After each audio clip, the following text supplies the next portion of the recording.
Salut tout le monde! Aujourd'hui, je vous parle de trois personnes que vous connaissez tous. Je vais vous parler des Trois Mousquetaires, du film des Trois Mousquetaires, le film de Martin Bourboulon qui est sorti en 2023. Alors, qu'est-ce qu'on peut dire de ce film de KPDP qui reprend c'est une nouvelle adaptation? Il y a eu une bonne dizaine d'adaptations déjà. Écoutez, très franchement, film de KPDP, film d'aventure, les 2 heures passent bien. Donc, c'est assez sympa à voir, c'est bien mené, ça a été tourné en décor naturel quasiment exclusivement, donc ça c'est superbe. Et puis l'histoire vous la connaissez, hein, c'est l'histoire des ferrets de la reine, des amours avec Buckingham, et puis aussi on a le droit à un complot protestant, tout à fait logique par rapport aux événements de l'époque, et puis donc c'est assez fidèle à Alexandre Dumas, il n'y a pas de grande nouveauté comme ça. Euh, En ce qui concerne le tournage, l'esthétisme, aïe, j'ai l'impression, oui, que celui qui s'est occupé de la lumière du film des Trois Mousquetaires est un grand copain de celui qui s'occupe de la lumière dans les films de Ridley Scott. Sauf que c'est pas un filtre bleu, c'est un filtre marron. Mais alors là, je ne sais pas pourquoi, il y a cette obsession de croire que les temps anciens, à l'intérieur, je veux bien croire qu'avec les bougies, ça devait être sombre. Mais alors à l'extérieur, j'ai du mal à comprendre. Bref, un filtre marron. Bon. Euh, Au niveau des personnages, qu'est-ce qu'on peut dire? Euh, Ça le fait, c'est correct. Mention très spéciale à Louis Garrel, qui joue Louis XIII, qui le joue très très très bien, avec une phrase superbe quand il dit que je ne suis jamais allé aux galères, mais je crois que c'est pire que l'Angleterre. Ça, c'est très drôle à entendre.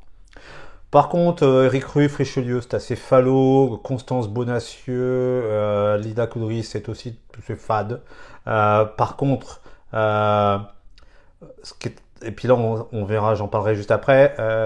Eva Green, dans le rôle de Melody, Eva Green, dès que c'est une femme ténébreuse, vénéneuse, elle est parfaite. À croire que, en fait, elle joue Eva Green. Elle joue elle-même, elle le fait très bien, puis j'ai un faible pour Eva Green. Voilà, je vous l'ai dit. En ce qui concerne les Trois Mousquetaires, donc, il y a un truc qui est curieux, c'est qu'en fait, on a l'impression qu'on est plus dans Pirates des Caraïbes, où il était une fois dans l'Ouest, que dans les Trois Mousquetaires. Je m'explique. Romain Duris qui... on a l'impression que, écoutez, c'est Jack Sparrow. En fait, je veux dire, tout l'ensemble, c'est dégueulasse. Ils sont tous crados, ils sont tous dégueulasses, ils ont des grandes capes comme dans les films de Western Spaghetti. Donc c'est vraiment, personnellement, j'ai pas aimé ce côté-là, parce que c'est complètement travestir ce qu'étaient les mousquetaires. Les mousquetaires, c'est une unité d'élite de l'armée française, ils protègent le roi, mais aussi ils combattent. Et ils étaient beaux, ils étaient propres, ils étaient avec une belle casaque bleu roi avec une croix avec des fleurs de lys dessus. Ils étaient très propres sur eux, c'était la crème de l'armée. C'était des séducteurs. Oh, faut être beau. Et là, on nous en fait des crados qui ont. Enfin, c'est vraiment pas beau. Je dis, c'est curieux. À la rigueur, ils auraient pu appeler ça les Trois Mousquetaires dans les têtes d'une fois dans l'Ouest. Je sais pas. Bref, j'ai pas aimé ce côté-là. C'est pareil d'ailleurs, les gardes du cardinal avaient une casaque écarlate, hein, avec une croix aussi. Mais là, ils sont aussi pas beaux. Enfin, donc j'ai pas aimé ce côté-là. Encore une fois, hein, le film est sympa. Alors, le film dure 2 heures. Je le trouve un petit peu court parce qu'il ne permet pas de bien développer les personnages. Et pourtant, ça va être un film donc en 2 parties, hein, parce que là, on a juste la première partie. Mais je trouve ça insuffisant. Personnage, je l'ai évoqué, l'esthétisme un peu curieux avec ce côté western baroque, que personnellement j'ai pas été fan, même si ça se voit bien, je veux dire, c'est pas grave. Mais les mousquetaires étaient pas du tout comme ça. Au niveau des petites erreurs, allez, du jeu des petites erreurs, bon, alors, mousquetaire, qui dit mousquetaire dit mousquet. Pas des flingues de l'époque napoléonienne, pitié. Un mousquet, ça se met sur une pique pour tirer. Là, les gars, ils défouraillent comme s'ils étaient des gars de western. Impossible. Donc j'évoquais les costumes. Anne d'Autriche qui parle anglais, ben non, Anne d'Autriche ne parlait pas anglais.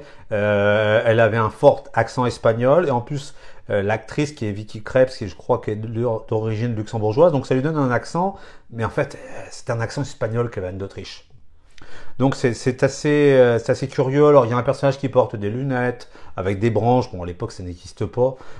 Donc il y a plein de petites choses comme ça qui vont pas. L'abbaye Notre-Dame de Grâce dont on parle dans le film, elle n'existait pas à l'époque. Elle est en voie de construction.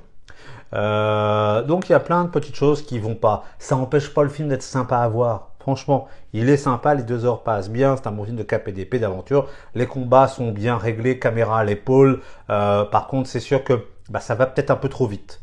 C'est un film qui va trop vite. Pourtant, c'est en 2 parties. Hein. Donc c'est un peu son problème. Donc des petites erreurs, des petites choses qui vont pas, des acteurs, certains font le taf, d'autres beaucoup moins.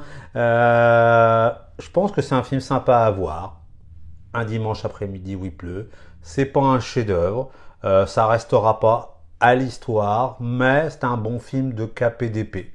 Voilà, donc vous pouvez aller le voir, malgré les petites limites que j'ai pointées. Puis bah écoutez, voilà, on se retrouve la prochaine fois. N'oubliez pas de liker et partager comme on dit sur YouTube. Et puis à bientôt, bye bye.